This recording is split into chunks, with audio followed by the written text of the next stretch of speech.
Sir, আমার না খুব লজ্জা লাগছে। কেন লজ্জা লাগছে কেন তোমার? আমি আসলে এই সমস্ত ড্রেস প্রোডাক্ট এর আগে কখনো শুটিং করিনি, এর জন্য।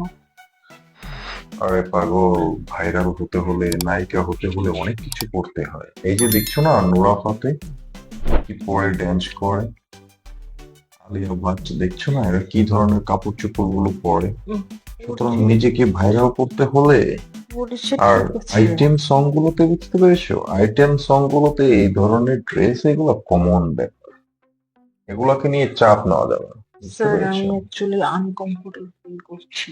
আহা, তুমি আনকমফোর্টেবল ফিল করলে তো হবে না, তোমাকে কমফোর্টেবল ফিল করতে হবে, কারণ এটা তো শুটিং, এটা তো বাস্তব জীবন নয় পাগল।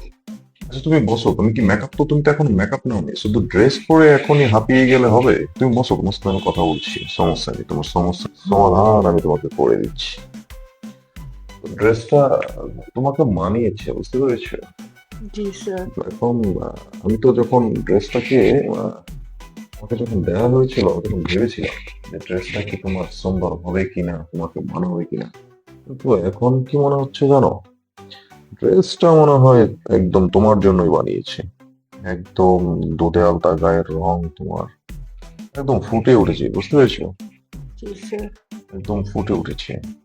তুমি চাপ নিচ্ছ কেন, আমি আছি তো, তোমাকে কিভাবে নায়িকা বানাতে হয় সেটা আমি দেখবো। স্যার, আমি বলিউডের নায়িকা হতে চাই।